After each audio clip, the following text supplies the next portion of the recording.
Hello everyone, स्वागत है आप सभी का इस वीडियो में। तो अभी इस वीडियो में हम लोग पढ़ने वाले हैं इलेक्ट्रोमेटलर्जी के बारे में।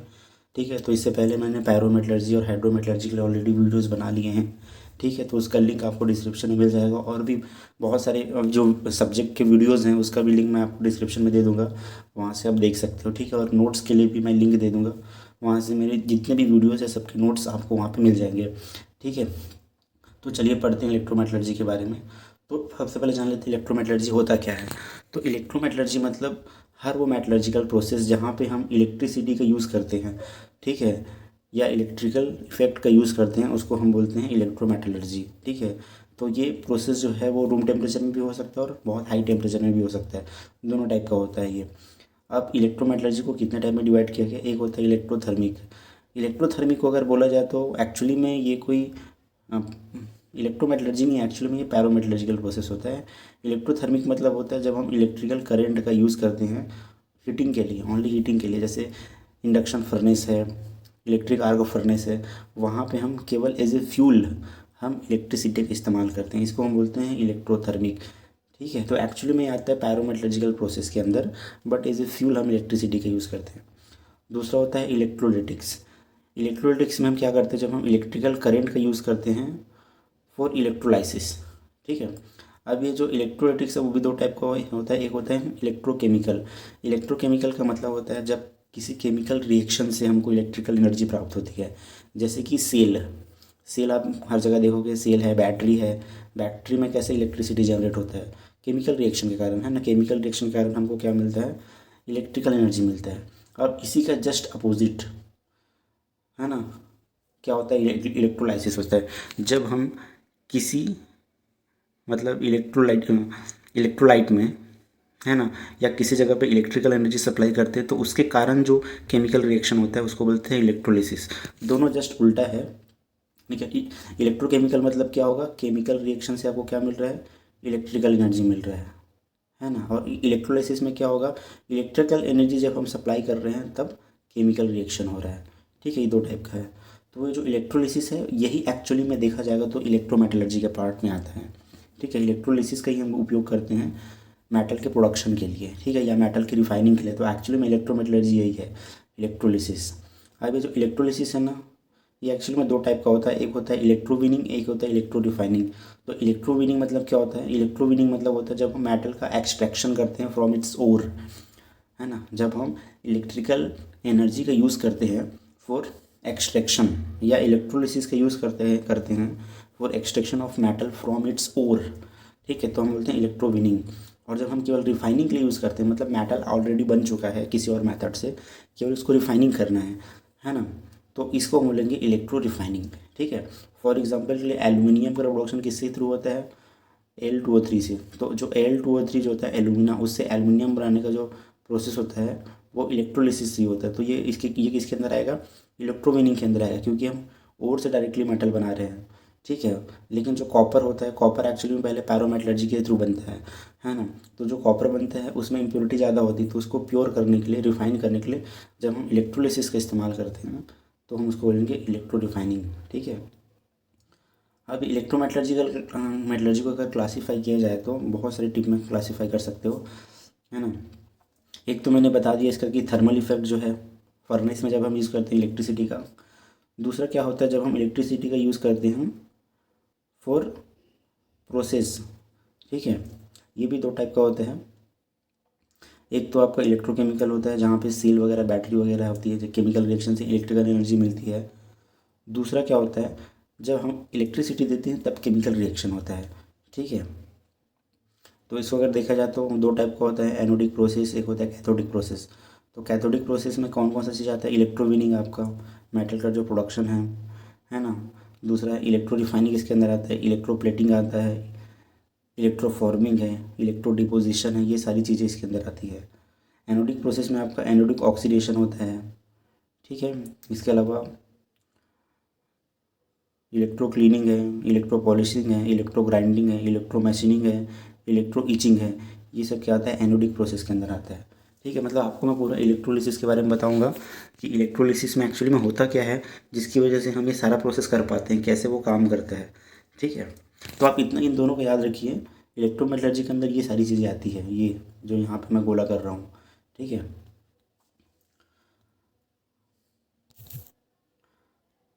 अब यहाँ पे देखिए कुछ मेटल्स है जिसका हम प्रोडक्शन करते हैं इलेक्ट्रोविनिंग से, जैसे एल्यूमिनियम है, सोडियम है, लिथियम है। इसका 100% प्रोडक्शन हम इलेक्ट्रोमेटलर्जी से ही करते हैं, मतलब इसके ओर से ना डायरेक्टली मेटल प्रोड्यूस करते हैं हम इलेक्ट्रोमेटलर्जी से, ठीक है। मैग्नीशियम का 80% प्रोडक्शन होता है इलेक्ट्रोमेटलर्जी से, क्रोमियम का 70, कैडमियम जिंक का 50, कॉपर और निकल का 10% प्रोडक्शन होता है इलेक्ट्रोमेटलर्जी से। अब हम लोग थोड़ा सा जो पीरियोडिक टेबल है वहाँ से थोड़ा, सॉरी पीरियोडिक टेबल नहीं, इलेक्ट्रोकेमिकल सीरीज से थोड़ा सा समझ लेते हैं कि इलेक्ट्रोमेटलर्जी की ज़रूरत किसके लिए पड़ती है, किसके लिए पायरोमेटलर्जी की ज़रूरत पड़ती है। तो यहाँ पे देखिए ये एक इलेक्ट्रोकेमिकल सीरीज़ है। अब इस इलेक्ट्रोकेमिकल सीरीज़ में अगर आप देखोगे ना, तो हाइड्रोजन को क्या माना जाता है, इसका इलेक्ट्रोड पोटेंशियल 0 माना जाता है, ठीक है। इसके जब हम ऊपर जाते हैं ना, तो मेटल की जो एक्टिविटी है या रिएक्टिविटी है, रिएक्ट करने की जो एफिनिटी वो बढ़ती है। मतलब ऊपर जाओगे तो मेटल की एक्टिविटी ज़्यादा रहेगी, मतलब जल्दी रिएक्शन करना चाहेगा। और नीचे की ओर जाओगे ना, तो नीचे की ओर जो मेटल मिलता है ना, उसकी रिएक्टिविटी बहुत कम होती है। जैसे कि ये देखो, ये सिल्वर है, इसके नीचे जाओगे तो आपको गोल्ड और प्लेटिनम मिलेगा। ये सब क्या होते हैं, जल्दी रिएक्शन नहीं करता है। लेकिन अगर आप ऊपर की ओर जैसे जाओगे तो इधर बहुत रिएक्टिव मेटल आपको मिलेगा, जैसे पोटेशियम बहुत रिएक्टिव होता है, ठीक है। तो इसी को अगर आप देखोगे ना, तो जितने भी आपका जो मेटल जो नॉन रिएक्टिव होते हैं, जल्दी रिएक्शन नहीं करते हैं, उसका हम प्रोडक्शन क्या करते हैं, केवल थर्मल डिकम्पोजिशन से। मतलब अगर आप मेटल को हीट ही कर दोगे ना, सिंपल सा, उसमें भी आपको मेटल का प्रोडक्शन हो जाएगा। जैसे कि यहाँ पे देखो मरकरी ऑक्साइड, मरकरी ऑक्साइड को अगर आप केवल हीट भी करोगे ना, तो आपको वहाँ से मरकरी मिल जाएगा और ऑक्सीजन अलग हो जाएगा, क्योंकि बहुत नॉन रिएक्टिव नेचर के होते हैं, जल्दी रिएक्शन नहीं करते हैं, ठीक है। लेकिन जैसे आप ऊपर जाते जाओगे तो ये जो है मेटल यहाँ पे जितना दिख रहा है, जिंक, आयरन, लेड और कॉपर, ये सब थोड़े से रिएक्टिव होते हैं। मतलब थोड़े से ज़्यादा रिएक्टिव होते हैं एज कम्पेयर टू नीचे वाले मेटल के कंपेयर में, ये थोड़े रिएक्टिव होते हैं, ठीक है। तो ये ऑक्साइड्स बनाते हैं या सल्फाइड बनाते हैं। तो इसका प्रोडक्शन हम कैसे करते हैं, बाय यूजिंग रिड्यूसिंग एजेंट। जब हम रिड्यूसिंग एजेंट का इस्तेमाल करते हैं ना, तो हम इसके जो ऑक्सीजन है उसको रिमूव कर सकते हैं। जैसे Fe2O3 है, जो आयरन का ओर आता है, क्या ऑक्साइड और है, वहाँ से हम सिंपल रिड्यूसिंग एजेंट का इस्तेमाल करके, जैसे कार्बन, CO या H2 का इस्तेमाल करके मेटल का प्रोडक्शन कर लेते हैं। मतलब ये पायरोमेटलर्जी के थ्रू हो जाता है आपका, ठीक है। सेम कॉपर के केस में भी है, हम रिड्यूसिंग एजेंट का इस्तेमाल करेंगे। जिंक के केस में भी हम रिड्यूसिंग एजेंट का इस्तेमाल करेंगे। लेकिन जो हाईली रिएक्टिव मेटल होते हैं, जैसे एल्यूमिनियम, मैग्नीशियम, कैल्शियम, सोडियम और पोटेशियम, ये हाईली रिएक्टिव होते हैं। इसकी वजह से ना ये सब जो मेटल है ना, हाईली स्टेबल कंपाउंड बनाते हैं। जैसे एल्यूमिनियम है, एल्यूमिनियम क्या बनाता है, Al2O3 बनाता है, जो बहुत ज़्यादा स्टेबल कंपाउंड है ना। हाईली रिएक्टिव होने के कारण जो इसका ऑक्साइड है वो भी बहुत स्टेबल होता है। तो बाय यूजिंग रिड्यूसिंग एजेंट इससे ऑक्सीजन अलग करना बहुत मुश्किल है, ठीक है। अलग कर सकते हो बट उसके लिए टेम्परेचर बहुत हाई चाहिए, है ना। तो इसलिए हम ऊपर के मेटल के प्रोडक्शन के लिए ना पायरोमेटलर्जी का इस्तेमाल नहीं करते, मतलब रिड्यूसिंग एजेंट का इस्तेमाल नहीं करते। क्योंकि बाय यूजिंग रिड्यूसिंग एजेंट इसका अगर आप प्रोडक्शन करना चाहोगे तो नहीं हो पाएगा, ठीक है। तो इन सब के लिए हम यूज़ करते हैं इलेक्ट्रोमेटलर्जी का, ठीक है। इलेक्ट्रोमेटलर्जी का हम इस्तेमाल करते हैं इसके ओर से मेटल के प्रोडक्शन के लिए, क्योंकि बहुत हाईली रिएक्टिव होता है, हाईली स्टेबल कंपाउंड बनाता है, ठीक है। अब देख लीजिए एकदम बेसिक सा सेटअप देख लीजिए, इलेक्ट्रोलिसिस क्या होता है इसको थोड़ा सा जान लीजिए। मैं एकदम बेसिक बता रहा हूँ। हम लोग पहले बेसिक से जानेंगे, धीरे धीरे उसके बाद टफनेस लेवल बढ़ाएंगे, ठीक है। धीरे धीरे टफ लेवल पे जाएंगे। तो अगर आप इलेक्ट्रोलिटिक सेल का सिंपल पार्ट्स देखोगे, सिंपल प्रिंसिपल देखोगे, तो क्या मिलेगा आपको, आपको क्या मिलेगा, कैथोड मिलेगा, एक एनोड मिलेगा, ठीक है। दोनों को हम बोलते हैं इलेक्ट्रोड, है ना। एक एनोड होता है और एक कैथोड होता है। और आपका क्या रहता है, इलेक्ट्रोलाइटिक सॉल्यूशन रहता है, इसको इलेक्ट्रोलाइट भी बोलते हैं। इसको क्या बोलते हैं, इलेक्ट्रोलाइट, है ना। और एक एनोड होगा और कैथोड होगा। और कैथोड हमेशा याद रखना, हमेशा नेगेटिव से जुड़ा रहेगा। जो बैटरी के नेगेटिव टर्मिनल से कनेक्ट होगा कैथोड, और जो एनोड होता है वो पॉजिटिव से कनेक्ट होता है, ठीक है। इसको हमेशा याद रखना। अब कैथोड में क्या होगा, कैथोड में कौन सा रिएक्शन होगा और एनोड में कौन सा रिएक्शन होगा, ये थोड़ा सा समझ लेते हैं। याद रखना एनोड पे हमेशा, ठीक है, इधर मैं बता रहा हूँ, एक चीज़ हमेशा याद रखना, एनोड में हमेशा ना ऑक्सीडेशन रिएक्शन होता है। कौन सा होता है, ऑक्सीडेशन, ठीक है। ऑक्सीडेशन का मतलब क्या होता है, ऑक्सीडेशन मतलब होता है गेनिंग ऑफ ऑक्सीजन और रिलीज ऑफ इलेक्ट्रॉन। एक बार और बता रहा हूँ, ऑक्सीडेशन मतलब होता है गेनिंग ऑफ ऑक्सीजन और रिलीजिंग ऑफ इलेक्ट्रॉन। ठीक है, मतलब एनोड में क्या होगा, ऑक्सीडेशन होगा। तो एनोड में जो भी मटेरियल होगा ना वो क्या करेगा, इलेक्ट्रॉन रिलीज करेगा। ठीक है, ठीक है, ये होता है। ठीक है, और कैथोड, कैथोड में क्या होता है, रिडक्शन होता है। रिडक्शन मतलब होता है लूजिंग ऑफ ऑक्सीजन और गेनिंग ऑफ इलेक्ट्रॉन। ठीक है, लूजिंग ऑफ ऑक्सीजन और गेनिंग ऑफ इलेक्ट्रॉन। ठीक है, ये आपका प्रोसेस होता है। तो एनोड जो होता है ना, एनोड हमेशा, एनोड में हमेशा होता है ऑक्सीडेशन। अब ये जो जो एनोड होता है ना वो दो टाइप का होता है, एक होता है कंज्यूमेबल एनोड और दूसरा होता है नॉन कंज्यूमेबल एनोड। ठीक है, अब होगा क्या, जैसे आपका इलेक्ट्रोलाइट में मान लीजिए कोई मेटल है जैसे डिजॉल्व है, जैसे मान लीजिए ये इलेक्ट्रोलाइट में जो इलेक्ट्रोलाइट है वो कॉपर सल्फेट का है। तो इलेक्ट्रोलाइट में क्या क्या चीज़ होगा, कॉपर आयन होगा और सल्फेट आयन होगा। ठीक है, कॉपर आयन होगा और क्या होगा, सल्फेट आयन होगा। ठीक है, अब ये जो कॉपर आयन है ना, ठीक है, ये जो कॉपर आयन है, कॉपर टू आयन है ना, तो इसको दो इलेक्ट्रॉन की ज़रूरत है इसको मेटल बनने में। अभी ये डिजॉल्व कंडीशन में है क्योंकि अभी आयंस के फॉर्म में है। ठीक है, देखो कोई भी चीज़ तभी डिजॉल्व होता है जब वो अपने आयंस में टूटता है। ठीक है, तो कोई भी चीज़ अगर लिक्विड कंडीशन में है मतलब वो अपने आयंस के फॉर्म में है। ठीक है ना, डिजॉल्व है मतलब आयंस के फॉर्म में है। अगर वो आयंस से अगर प्रॉपर मेटल बन जाएगा, फुल मेटल है ना, तो क्या हो जाएगा, क्या हो जाएगा, वो डिपॉजिट होना चालू हो जाएगा। तो ये कॉपर आयन क्या करेगा, कैथोड के पास आएगा और कैथोड इसको क्या करेगा, दो इलेक्ट्रॉन प्रोवाइड कर देगा। तो दो इलेक्ट्रॉन मिलने से क्या हो जाएगा, ये प्रॉपर कॉपर में कन्वर्ट हो जाएगा और ये कॉपर धीरे धीरे कैथोड में डिपॉजिट होने लगेगा। ठीक है, कैथोड में क्या होने लगेगा, धीरे धीरे डिपॉजिट होने लगेगा। ठीक है, अब ये जो कॉपर आयन है ना, जो कॉपर सल्फेट सोल्यूशन में क्या है, कॉपर आयन है। तो ये कॉपर आयन अगर इलेक्ट्रोलाइट से आ रहा है कैथोड में, है ना, तो उसको उसमें एनोड को कोई इफेक्ट नहीं पड़ेगा।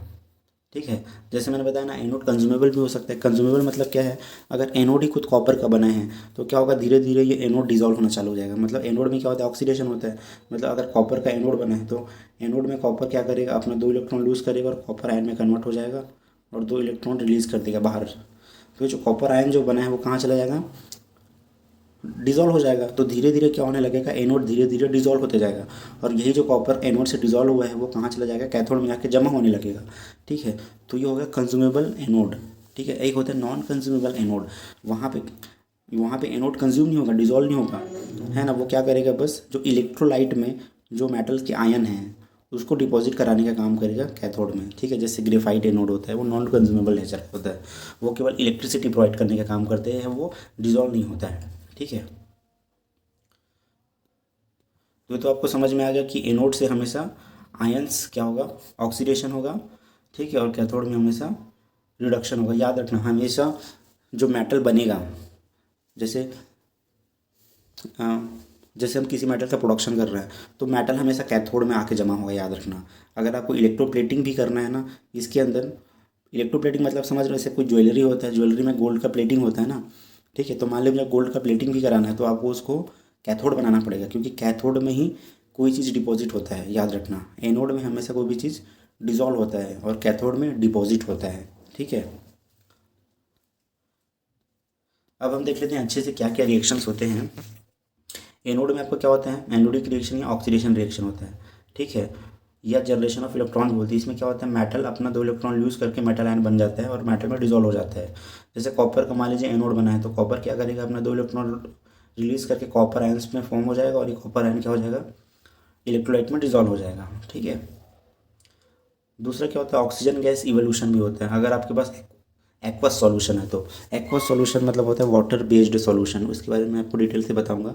जब किसी सॉल्यूशन का जो मेन सॉल्वेंट जो होता है अगर वाटर होता है तो हम उसको बोलते हैं एक्वस सॉल्यूशन। ठीक है, तो अगर एक्वस सॉल्यूशन होगा तो क्या होगा, एनोड पे क्या होगा, आपका ये जो हाइड्रोक्साइड आयन है वो ऑक्सीजन में और H2O में कन्वर्ट होगा। ठीक है, और ये चार इलेक्ट्रॉन लूज़ करेगा मतलब ऑक्सीजन रिलीज़ होगा। कहाँ पे, एनोड में। एनोड में ऑक्सीजन बनेगा। ठीक है, और यहाँ H2O बनेगा। अगर आपके पास एक्वस सॉल्यूशन ना होगा, क्या है, क्लोराइड बात है। क्लोराइड बात मतलब समझ रहे हो, कुछ क्लोराइड होते हैं जैसे नमक ले लो, NaCl सॉल्ट, अगर मैं इसको पानी में घोल दूंगा तो ये एक्वस सॉल्यूशन बन जाएगा। अगर NaCl को पानी में घोलने के बाद उसको इतना गर्म कर दूंगा कि ये मेल्ट हो जाए तो क्या बन जाएगा, यही सॉल्ट बात बन जाएगा। ठीक है, दोनों को समझना है। अगर पानी में को घोल दिया NaCl को तो एक्वस सॉल्यूशन बन जाएगा। अगर पानी में घोलने के बजाय इसको मैं गर्म करके मेल्ट कर दूँ NaCl को तो ये सॉल्ट बात बन जाएगा।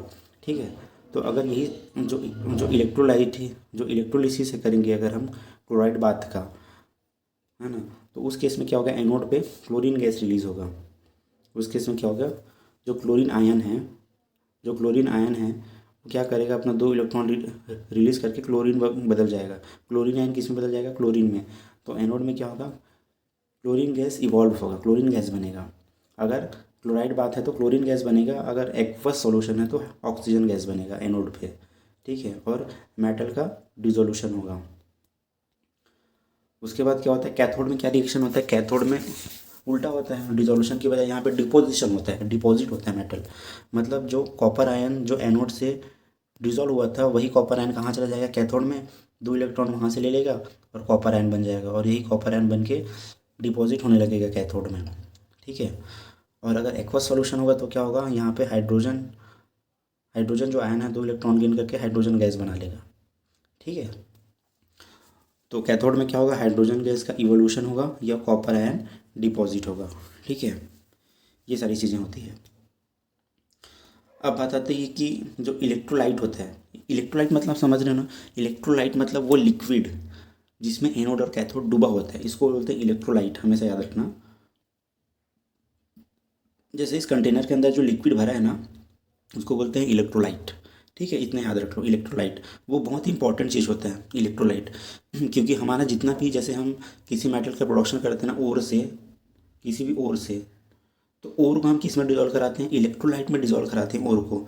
ठीक है, तो यही ओर क्या होता है, टूट करके अपना मेटल आयन देता है। ठीक है, जैसे कि फॉर एग्जांपल के लिए एलुमिना ले लो, एल्युमिनियम का ओर। ठीक है, फॉर एग्जांपल के लिए एलुमिना ले लो, तो ये जो एलुमिना को अगर आप डिज़ोल्व कराओगे ना इसके सॉल्ट बाथ में, क्रायोलाइट में डिज़ोल्व कराते हैं, तो क्रायोलाइट में डिज़ोल्व होता है तो क्या होता है, ये अपने एलुमिनियम आयन और ऑक्सीजन आयन में टूट जाता है। क्या हो जाता है, एल्युमिनियम आयन और ऑक्सीजन आयन में क्या हो जाता है, टूट जाता है, पॉजिटिव और नेगेटिव आयन में। तो ये जो जो एल्युमिनियम का जो आयन है वो इलेक्ट्रोलाइट में डिज़ोल्व हो गया। अब कैथोड क्या कर रहा है, कैथोड बोलता है कि मेरे से ले लो इलेक्ट्रॉन और बन जाओ पूरा मेटल। तो जो एल्युमिनियम आयन कैटायन है, एल्युमिनियम आयन, उसके पास 3 इलेक्ट्रॉन की कमी है। तो ये क्या करता है, कैथोड के पास जाता है, बोलता है कि मैं तुम्हारे में डिपॉजिट हो जाऊंगा, मुझे 3 इलेक्ट्रॉन दे दो। तो कैथोड अपना 3 इलेक्ट्रॉन दे देता है एल्युमिनियम को, एल्युमिनियम आयन एल्युमिनियम बन जाता है और वो डिपॉजिट हो जाता है कैथोड में। ठीक है, तो इस तरह से होता है। तो ये जो इलेक्ट्रोलाइट है बहुत इंपॉर्टेंट होता है, क्योंकि इलेक्ट्रोलाइट में ही आपका ओर जो है वो डिजॉल्व होगा। ठीक है,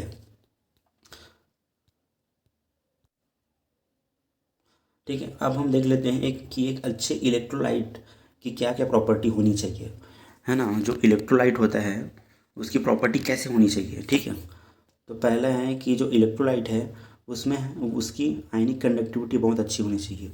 आयनिक कंडक्टिविटी मतलब समझ रहे हो, इसमें जो इलेक्ट्रिसिटी जो फ्लो करेगा इलेक्ट्रोलाइट के बीच, लिक्विड के बीच, जो इलेक्ट्रिसिटी जो फ्लो करेगा वो आयंस के लिए है, वो आयंस के फॉर्म में फ्लो करना चाहिए। ठीक है, इलेक्ट्रॉन के फॉर्म में नहीं।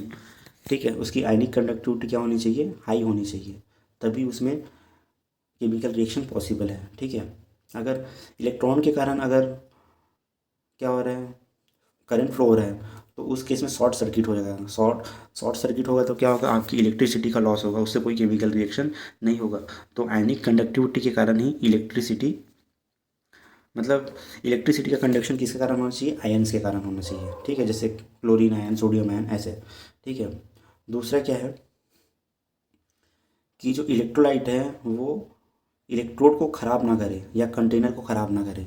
ठीक है, जो आप इलेक्ट्रोलाइट जो यूज़ कर रहे हो, जो लिक्विड यूज़ कर रहे हो, वो कोरोजिव नेचर का नहीं होना चाहिए। वो इलेक्ट्रोड को ख़राब मत करे, ना ही कंटेनर को ख़राब करे। अगर ख़राब करेगा तो बार बार आपको चेंज करना पड़ेगा।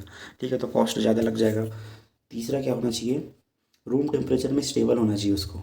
ठीक है, इलेक्ट्रोलाइट को, है ना। थर्ड क्या होना चाहिए, वो स्टेबल होना चाहिए। स्टेबल का मतलब क्या होता है, जैसे मेरे पास ओर है, ठीक है ना। फॉर एग्ज़ाम्पल के लिए मान लीजिए मुझे NaCl का NaCl से मुझे सोडियम का प्रोडक्शन करना है, ठीक है। अब मैं इस NaCl को मान लो मैं क्या करता हूँ, पोटेशियम क्लोराइड के सॉल्यूशन में इसको डिज़ोल्व करा देता हूँ। पोटेशियम क्लोराइड के सॉल्यूशन में क्या करा रहा हूँ, NaCl को मेल्ट करा के उसमें डिज़ोल्व करा रहा हूँ, या उसको नमक को KCl में डाल के क्या कर रहा हूँ, डिज़ोल्व करा रहा हूँ। तो ये जो सोडियम क्लोराइड है वो ज़्यादा स्टेबल होना चाहिए as compare to sodium chloride. अगर ऐसा नहीं हुआ तो क्या होगा, कैथोड में सोडियम के डिपॉजिट होने की जगह क्या होगा, पोटेशियम डिपॉजिट होना चालू हो जाएगा, ठीक है। अब आपको चाहिए रहेगा सोडियम, लेकिन डिपॉजिट कौन होने लग जाएगा, पोटेशियम, ठीक है। तो इलेक्ट्रोलाइट को क्या होना चाहिए, स्टेबल होना चाहिए, ठीक है ना। तो ये चीज़ें होनी चाहिए, ये सारी चार चार क्वालिटी इलेक्ट्रोलाइट के अंदर होनी चाहिए। अब देखो जो कॉमन मेटल जैसे कॉपर, जिंक, सोडियम, टीन है, गोल्ड है, मैग्नीज है, इन सब के लिए हम एक्वस इलेक्ट्रोलाइट का यूज़ करते हैं। एक्वस इलेक्ट्रोलाइट मतलब समझ रहे हो, वाटर बेस्ड सॉल्वेंट का इस्तेमाल करते हैं इन सब के प्रोडक्शन के लिए, कॉपर, जिंक, टीन, गोल्ड और मैग्नीज के लिए, ठीक है। लेकिन जो रिएक्टिव मेटल जो होते हैं ना, जैसे टीन है, जिंक है, थोरियम है, सोडियम है ना, पोटेशियम है, मैग्नीशियम है, एल्यूमिनियम है, इसके लिए हम एक्वस इलेक्ट्रोलाइट का यूज़ नहीं करते हैं। इसके लिए हम फ्यूज्ड सॉल्ट का इस्तेमाल करते हैं। फ्यूज्ड सॉल्ट मतलब समझ रहे हो, जो इसका जो सॉल्ट है, सॉल्ट मतलब क्या होता है, सॉल्ट मतलब होता है आयनिक कंपाउंड को हम सॉल्ट बोलते हैं। आयनिक कंपाउंड मतलब क्या समझ रहे हो, जैसे NaCl, NaCl क्या है, एक्चुअली में एक आयनिक कंपाउंड है। अगर हम दोनों को तोड़ के देखें तो क्या होगा, सोडियम आयन और क्लोरीन आयन, ये दोनों को मिल के बना है आपका NaCl। ये क्या है, एक आयनिक कंपाउंड है, ठीक है। तो किसी भी आयनिक कंपाउंड को हम क्या बोलते हैं, सॉल्ट, है ना। इसके अलावा जैसे कॉपर सल्फेट है, CuSO4, ये भी क्या है, सॉल्ट है ना, copper ion plus SO4 ion, ठीक है। ये भी क्या है, आपका आयनिक कंपाउंड है या सॉल्ट है, ठीक है। तो सॉल्ट बहुत सारे टाइप के आते हैं, जैसे क्लोराइड भी आते हैं, सल्फेट भी आता है, कार्बोनेट भी आता है। जितने भी आयनिक कंपाउंड है उसको बोलते हैं सॉल्ट। तो अगर उसी सॉल्ट को मैं वाटर में डिज़ोल्व करा दूँ तो वो बन जाता है एक्वस सॉल्यूशन, है ना, ठीक है। जैसे NaCl का अच्छा एग्जांपल दिया था ना आपको, नमक को मैं अगर पानी में घोल दूँ, है ना, तो पानी में जा कर के भी ये सोडियम और क्लोरीन में क्या हो जाएगा, डिकम्पोज हो जाएगा। तो पानी में घोलूँगा तो क्या बना लेगा वो, एक्वस सॉल्यूशन बना लेगा। तो वो जो एक्वस सॉल्यूशन है ना, वो भी एज ए इलेक्ट्रोलाइट काम कर सकता है, ठीक है। दूसरा मैं क्या कर सकता हूँ, NaCl को पानी में ना घोल के NaCl को सीधा हाई टेम्परेचर में जाके मैं मेल्ट कर दूँ। तो अगर मैं इसको हाई टेम्परेचर में जाके मेल्ट कर देता हूँ तो उसको बोलते हैं फ्यूज्ड सॉल्ट। फ्यूज्ड मतलब होता है मेल्ट, है ना। तो NaCl को अगर मैं डिज़ोल्व कराता हूँ, नहीं डिज़ोल्व नहीं, मेल्ट कराता हूँ, तो उसको बोलते हैं फ्यूज्ड सॉल्ट, ठीक है। तो यहाँ पे यही चीज़ बोला गया है कि जो कॉपर है, टीन वगैरह है, इनका जो प्रोडक्शन है वो एक्वस सॉल्यूशन से होता है। मतलब जो कॉपर सल्फेट है, CuSO4, इसको हम क्या कराते हैं, वाटर में डिज़ोल्व करा देते हैं, तो इसमें हमको क्या मिल जाता है, कॉपर आयन और SO4 आयन मिल जाता है, ठीक है। तो यहाँ से हम इसका प्रोडक्शन करते हैं एक्वस सॉल्यूशन से। लेकिन जो रिएक्टिव मेटल होता है ना, उसको हम पानी में डिज़ोल्व नहीं कराते हैं, हम इसी के सॉल्ट को मेल्ट कर देते हैं और उसी को एज ए इलेक्ट्रोलाइट इस्तेमाल करते हैं, ठीक है। तो सबसे पहले जानते हैं एक्वस सॉल्यूशन के बारे में। एक्वस इलेक्ट्रोलाइट मतलब आप समझ रहे हो ना, वाटर बेस्ड सॉल्वेंट होता है ना। वाटर का स्ट्रक्चर थोड़ा समझ लीजिए। वाटर का स्ट्रक्चर देखो कैसा होता है, इसमें एक ऑक्सीजन होता है, इसमें एक ऑक्सीजन के साथ दो हाइड्रोजन जुड़े होते हैं, ऐसे 105 डिग्री के एंगल पे दो हाइड्रोजन आयन जुड़े होते हैं। तो इस तरह से बनता है H2O का एक मॉलिक्यूल बनता है ना। अब यहाँ ध्यान से देखो तो क्या होगा, ये ऑक्सीजन है, ऑक्सीजन के इस तरफ पूरा क्या है, पॉजिटिव आयन है, लेकिन इस तरफ पॉजिटिव आयन नहीं है। इसकी वजह से क्या होता है ना, ऑक्सीजन के लेफ्ट साइड में प्लस मतलब नेट पॉजिटिव चार्ज होता है, कुछ अमाउंट में एक्स्ट्रा पॉजिटिव चार्ज होता है, और इसके राइट साइड में कुछ अमाउंट में एक्स्ट्रा नेगेटिव चार्ज होता है, ठीक है। इसकी वजह से क्या होता है ना, इसका डाई इलेक्ट्रिक कॉन्स्टेंट बहुत ज़्यादा होता है, ठीक है ना। और डाई इलेक्ट्रिक कॉन्स्टेंट ज़्यादा होने की वजह से ये किसी भी सॉल्ट को डिकम्पोज कर सकता है, मतलब अपने अंदर घोल सकता है। जैसे आप पानी में जैसे नमक मिलाते हो ना, नमक मिलाने के कारण क्या होता है, इसमें नेट पॉजिटिव चार्ज इधर है, इसमें नेट नेगेटिव चार्ज इधर है। इसकी वजह से क्या करता है, ये NaCl को ना डिकम्पोज कर देता है, जैसे ही पानी में जाता है डिकम्पोज करके इसको अलग कर देता है, सोडियम आयन को अलग कर देता है और क्लोरीन आयन को अलग कर देता है ना। क्योंकि इसके डाइलेक्ट्रिक कांस्टेंट ज़्यादा होता है एक्वस सॉल्यूशन का, ठीक है। तो जितना भी सॉल्ट है ना, सबको वाटर अपने अंदर डिजोल्व कर सकता है, ठीक है। और दूसरा क्या होता है, इनऑर्गेनिक सॉल्ट, ठीक है। जैसे बताया, मेटल में डिजोल्व करने के बजाय उसको मेल्ट कर दो सीधा, वो क्या हो जाएगा, सॉल्ट बन जाएगा, मोल्ट फ्यूज्ड सॉल्ट बन जाएगा। तो ये जो मोल्टन इनऑर्गेनिक सॉल्ट होते हैं वो अलग अलग टाइप के होते हैं। जैसे सिंगल कंपोनेंट सिस्टम होता है। सिंगल कंपोनेंट जैसे पोटेशियम ब्रोमाइड, ये एक सॉल्ट है, सिंगल है, ठीक है। मॉलिक्यूलर सिस्टम में जैसे मरकरी क्लोराइड, ये मॉलिक्यूलर सिस्टम हो गया, ये आयनिक सिस्टम हो गया। मल्टी कंपोनेंट में क्या होता है, मल्टी कंपोनेंट मतलब नाम से ही पता चल रहा है बहुत सारा कंपोनेंट होगा। जैसे लिथियम क्लोराइड है, Na और सोडियम क्लोराइड आपस में मिक्स हो गए तो उसको मल्टी कंपोनेंट सिस्टम बोल देंगे, ठीक है।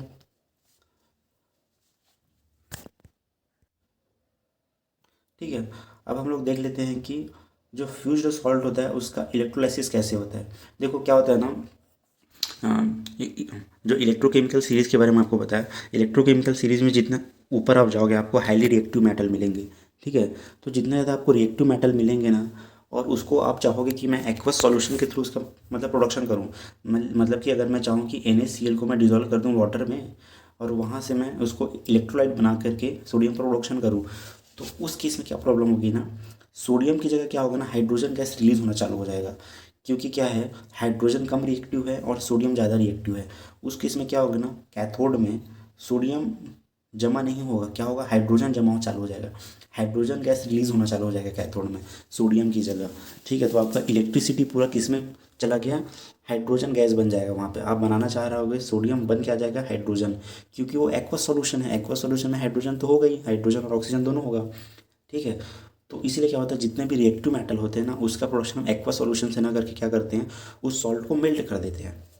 अब कई बार कुछ सॉल्ट ऐसे होते हैं ना जिसका मेल्टिंग पॉइंट बहुत हाई होता है, तो उस केस के लिए हम क्या करते हैं ना, कोई दूसरा सॉल्ट लेते हैं, उस सॉल्ट में दूसरे सॉल्ट को डिज़ोल्व कर देते हैं। जैसे फॉर एग्जांपल के लिए जब हम NaCl का प्रोडक्शन करते हैं ना, तो उस केस में पोटेशियम क्लोराइड लेते हैं। इस पोटेशियम क्लोराइड में हम NaCl को क्या करते हैं, डिज़ोल्व कराते हैं, ठीक है। अब ये जो पोटेशियम क्लोराइड है वो ज़्यादा स्टेबल है एज़ कम्पेयर टू NaCl, होना भी चाहिए, क्योंकि अगर आपको सोडियम का प्रोडक्शन करना है ना, तो ये पोटेशियम को ज़्यादा स्टेबल होना चाहिए, नहीं तो पोटेशियम प्रोडक्शन चालू हो जाएगा सोडियम की जगह। तो जो हाईली स्टेबल सॉल्ट है उसमें हम अपने जो सॉल्ट है उसको डिज़ोल्व करा देते हैं, ठीक है। और उस सॉल्ट को मेल्ट करके इलेक्ट्रोलाइट बना के हम मेटल का प्रोडक्शन करते हैं, ठीक है। अब देखो, अब हमारा जो इलेक्ट्रोलाइट है वो मतलब किस नेचर का होना चाहिए, ठीक है। अच्छा, वो तो मैंने बता दिया कि जो आपका इलेक्ट्रोलाइट है उसका नेचर कैसा होना चाहिए। यहाँ पे अब हम लोग देखने आते हैं कि करंट इफिशियंसी को अगर आपको बढ़ाना है ना, मतलब जब हम इलेक्ट्रोलिसिस कर रहे हैं उस समय करंट इफिशियंसी को बढ़ाना है, मतलब कम करंट में ज़्यादा मेटल प्रोडक्शन करना है, तो आपको क्या क्या चीज़ अवॉइड करना है। देख, तो यहाँ पे देखो, आपको यहाँ पे क्या क्या चीज़ अवॉइड करना है। सबसे पहले जो मैकेनिकल लॉस है उसको आपको कम करना है, ठीक है। जब आप इलेक्ट्रोड बना रहे हो उस समय, जब आप इलेक्ट्रोलिसिस कर रहे हो तो जो इलेक्ट्रोड का कंजप्शन है वो कम होना चाहिए, ठीक है। दूसरा क्या है, जो मतलब कैथोड है, ठीक है। कई बार क्या होता है, कैथोड में ना मेटल इवेपोरेट होने लगता है, ठीक है। इवेपोरेट होने के कारण क्या होता है, वो एक्चुअली में क्या हो जाता है, जैसे आप बना रहे हो सोडियम, है ना, अब इसका टेम्परेचर बहुत ज़्यादा है NaCl का। अब ये सोडियम जमा होना चालू होगा किसमें, कैथोड में। तो अगर कैथोड का टेम्परेचर बहुत ज़्यादा है तो है ना, उसके बॉइलिंग पॉइंट से भी ज़्यादा है सोडियम के, तो सोडियम क्या होगा ना, लिक्विड बनने के बजाय डायरेक्टली गैस बन जाएगा, और गैस बन के डायरेक्टली सीधा बॉइल होकर ऊपर चला जाएगा, मतलब गैस बन के बाहर निकल जाएगा। आपको सोडियम रिकवर ही नहीं होगा, गैस बन के बाहर उड़ जाएगा, ठीक है। तो इसको अवॉइड करना है। तो किसी भी मेटल के बॉइलिंग पॉइंट से ज़्यादा टेम्परेचर आपको नहीं रखना है, ठीक है, इसका आपको ख्याल रखना है। थर्ड क्या है, केमिकल साइड रिएक्शन। कुछ क्या होता है, साइड रिएक्शन भी होते हैं, अनवांटेड रिएक्शन। जैसे हम किसी इलेक्ट्रोलाइट में करंट सप्लाई करते हैं, तो जो मेन रिएक्शन जो होता है ना उसके साथ साथ कई भी साइड रिएक्शन चालू हो जाते हैं। तो जो साइड रिएक्शन जो होता है ना वो इलेक्ट्रिसिटी कंजप्शन को बढ़ाता है ना। वो ऐसे रिएक्शन होते हैं जो हम हमारे काम का तो है नहीं, फालतू का रिएक्शन चल रहा है ना। जो जो रिएक्शन चाह रहे हैं वही होना चाहिए, साइड रिएक्शन नहीं होना चाहिए। इसका आपको क्या करना है, ख्याल करना है, ठीक है। उसके बाद क्या होता है ना, the formation of lower valency compound at cathode. Cathode में कई बार लोअर वैलेंसी कंपाउंड बन जाता है, जैसे कि जब हम HNCl4 का जब हम करते हैं इलेक्ट्रोलिसिस, तो शुरू में क्या हुआ, क्या क्या चीज़ बन जाते हैं, टीन, ये वाला बन जाता है, टीन क्लोराइड बन जाता है, ठीक है। जबकि हमको क्या चाहिए रहता है, टीन चाहिए रहता है, लेकिन ये टीन टेट्राक्लोराइड से टीन डाई क्लोराइड बन जाता है, ठीक है, जब हमको टीन चाहिए होता है। तो इसको आपको क्या करना है, कम करना है। ठीक है।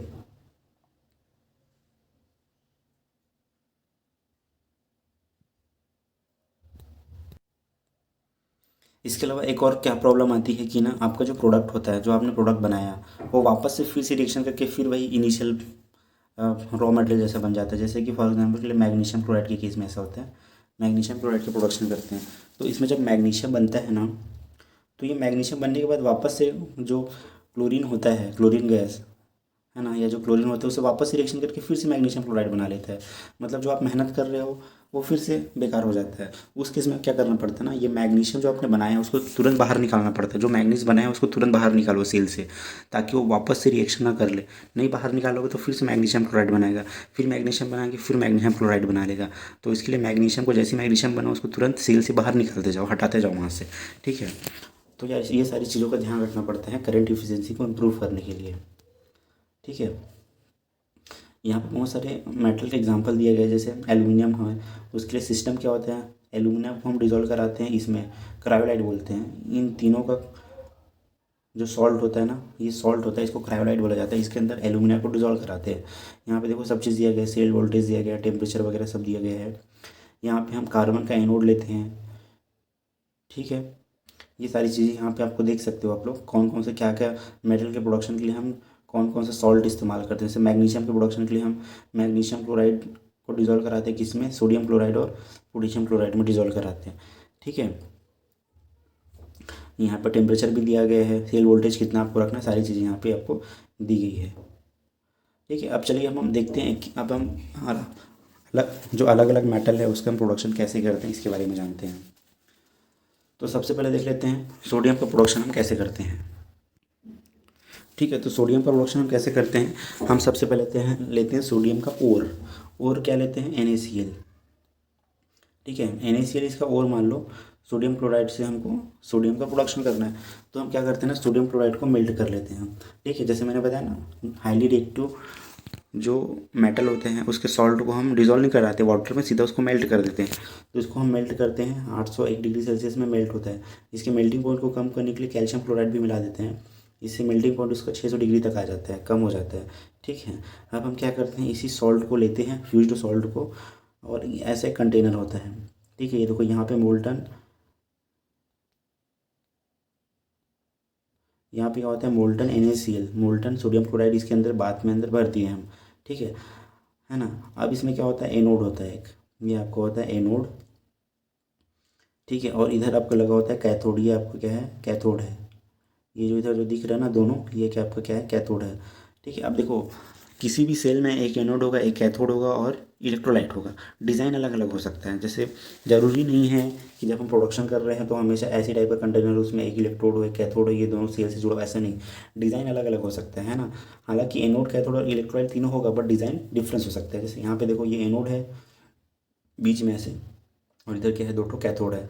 तो जैसे ही जो NaCl में हम ये सप्लाई करते हैं इलेक्ट्रिसिटी का, तो ये जो NaCl है वो टूटता है किसमें, सोडियम आयन में और क्लोरीन आयन में। ये जो सोडियम आयन है क्या होता है, कैथोड में जाके जमा होता है, यहाँ पे कैथोड में जाके डिपॉजिट होने लगता है।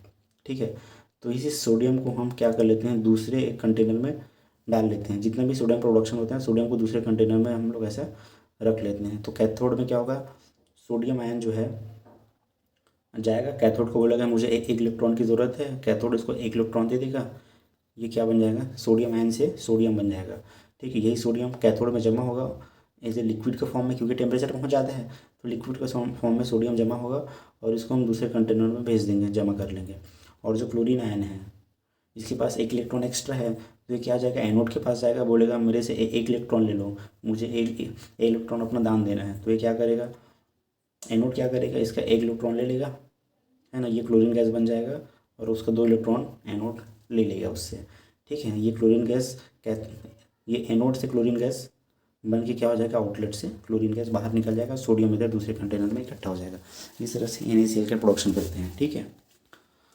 अब देखते हैं एल्युमिनियम का प्रोडक्शन कैसे होता है। तो एल्युमिनियम के प्रोडक्शन के लिए देखो, सबसे पहले जो एल्युमिनियम का ओर आता है ना, वो होता है बॉक्साइड ओर, है ना। बॉक्साइड ओर कैसे है, उसका फॉर्मूला क्या होता है, देखो बॉक्साइड ओर में क्या होता है, एक तो आपका एल्यूमिना होता है Al2O3, इसके अलावा और बहुत सारी इम्प्योरिटीज़ होती हैं। ठीक है। तो हमको क्या करना पड़ता है ना, सबसे पहले हाइड्रोमेटलर्जी के थ्रू ना बॉक्साइट से प्योर एलुमिना एक्सट्रैक्ट करना पड़ता है। जैसे मैंने बताया ना, बॉक्साइट में मेन क्या होता है, एलुमिना होता है, लेकिन उसके साथ बहुत सारे गैंग होते हैं। तो हमको गैंग को अलग करना है, पहले प्योर एलुमिना प्राप्त करना है। तो उसके लिए एक होता है बायर्स प्रोसेस। बायर्स प्रोसेस में हम क्या करते हैं ना, अपना जो बॉक्साइट ओर है, बॉक्साइट ओर को क्या करते हैं, डिज़ोल्व कराते हैं NaOH में, सोडियम हाइड्रोक्साइड में डिज़ोल्व कराते हैं। तो जितना एलुमिना जो होता है ना, जो Al2O3 होता है वो इसके अंदर डिज़ोल्व हो जाता है। जितना गैंग होता है वो डिज़ोल्व नहीं हो पाता है, तो है ना। तो जितने गैंग है उसको फिल्टर करके बाहर फेंक देते हैं, और हमारे पास क्या मिल जाता है, इन दोनों का सॉल्यूशन, NOH और Al2O3 का सॉल्यूशन मिल जाता है। ठीक है, इसी को जब हम बाद में इसको ओवर हीट करते तो हमको क्या मिल जाता है, ये एल्यूमिनियम हाइड्रोक्साइड। इसी एल्यूमिनियम हाइड्रोक्साइड को जब हम ना गर्म करते हैं, ठीक है, गर्म करते हैं तो क्या मिलता है हमको, प्योर एल्यूमिना मिल जाता है, Al2O3। तो इस तरह से बेयर प्रोसेस से पहले हम एल्यूमिना बना लेते हैं। ठीक है, अब ये जो एल्यूमिना है अगर देखोगे तो ये एक आयनिक कंपाउंड नहीं है। ठीक है, ये आयनिक कंपाउंड नहीं है, तो ये वाटर में डिज़ोल्व नहीं हो सकता, एक तो दूसरा है ना, वाटर में डिज़ोल्व नहीं हो सकता, दूसरा इसका मेल्टिंग पॉइंट बहुत ज़्यादा हाई है, इसको आप मेल्ट नहीं कर सकते हैं। ठीक है ना। तो एक्वस सॉल्यूशन तो भूल ही जाओ, क्योंकि उसमें डिज़ोल्व होगा ही नहीं है। ठीक है, तो इसके लिए हम यूज़ करते हैं एक दूसरा सॉल्ट जिसको बोलते हैं क्रायोलाइट। क्रायोलाइट भी क्या है, एल्यूमिनियम का ही एक मिनरल होता है। ठीक है, क्रायोलाइट का फॉर्मूला यहाँ पे है Na3Al ये क्या है, ये भी एक मतलब क्रायोलाइट है, सॉल्ट है। इसी के अंदर क्या करते हैं, जो एल्यूमिना है ना, जो Al2O3 है, उसको हम डिज़ोल्व करा देते हैं। तो डिज़ोल्व करने से क्या होता है ना, डिकम्पोज हो जाता है एल्यूमिना। तो कोई भी चीज़ जब किसी चीज़ के अंदर डिज़ोल्व होता है मतलब वो डिकम्पोज हो जाता है। तो एल्यूमिना क्या हो जाता है ना, डिकम्पोज हो जाता है एल्यूमिनियम आयन में, 3 आयन में और ऑक्सीजन आयन में। ठीक है, ऑक्सीजन आयन में क्या हो जाता है, डिकम्पोज हो जाता है। अब यही एल्यूमिनियम आयन, और तो हमारे पास क्या है, एक पॉजिटिव आयन है और एक नेगेटिव आयन है। जैसे ही हमको मिला पॉजिटिव आयन नेगेटिव आयन, हमारा काम आसान हो गया। हम क्या करेंगे, जो एनोड और कैथोड है सेल में वो लगा देंगे। जैसे इसका पूरा सेटअप ये है, इसको हॉल्ट हेरोल्ड प्रोसेस बोलते हैं। ठीक है, इसमें देखो सेटअप क्या होता है, बाहर आयरन का जो एक्चुअली फर्नेस बाहर में स्टील का ही बना होता है, उसके अंदर में क्या होती है ना, ये कार्बन की ये लाइनिंग होती है, ये कार्बन की लाइनिंग है। देखो अंदर में ये लाइनिंग क्या है, कार्बन की लाइनिंग है। यही क्या करता है, कैथोड का काम करता है। कार्बन लाइनिंग क्या करता है, कैथोड का काम करता है। और इधर जो लाइनिंग दी हुई है ना, ये सब ये आपका एनोड का काम करता है। दोनों कार्बन ही है, एक एनोड का काम करेगा, एक कैथोड का काम करेगा। ठीक है, तो एनोड और कैथोड का मटेरियल एक ही हो सकता है, बस आप क्या कर रहे हो, कैथोड में नेगेटिव मतलब नेगेटिव टर्मिनल से जोड़ रहे हो बैटरी के, और एनोड को पॉजिटिव टर्मिनल से जोड़ रहे हो, है ना। बाकी मटेरियल सेम भी हो सकता है। ठीक है, तो जैसे ही हम क्या करते हैं, क्रायोलाइट को लेते हैं, क्रायोलाइट में क्या कराते हैं, अपना जो एल्यूमिना होता है उसको भेज देते हैं। एल्यूमिना क्रायोलाइट में डिज़ोल्व हो जाते हैं, डिज़ोल्व होने के बाद डिकम्पोज हो जाते हैं एल्यूमिनियम आयन में और ऑक्सीजन आयन में। तो जितना भी एल्यूमिनियम आयन होता है ना, वो कैथोड के पास जाता है, फिर बोलता है भाई मेरे पास 3 इलेक्ट्रॉन की कमी है, क्योंकि एल्यूमिनियम आयन क्या होता है, एल्यूमिनियम 3 आयन होता है। कैथोड के पास जाता है, बोलता है भाई मेरे पास 3 इलेक्ट्रॉन की कमी है, मुझे 3 इलेक्ट्रॉन दे दो तो मैं आपको डिपॉजिट हो जाऊँगा। तो बोलता है कैथोड की, हाँ आ जाओ, मैं 3 इलेक्ट्रॉन दे दूँगा। तो कैथोड क्या करता है, इसको 3 इलेक्ट्रॉन दे देता है, ये क्या बन जाता है, एल्यूमिनियम बन जाता है। अब अंदर का टेम्परेचर बहुत ज़्यादा होता है, लगभग 900 डिग्री सेल्सियस होता है ना। और एल्यूमिनियम का मेल्टिंग पॉइंट कितना होता है, 660 होता है ना। तो बाद का टेम्परेचर एल्यूमिनियम के मेल्टिंग पॉइंट से ज़्यादा है, तो यहाँ पे हमें एल्यूमिनियम लिक्विड के फॉर्म में मिलता है।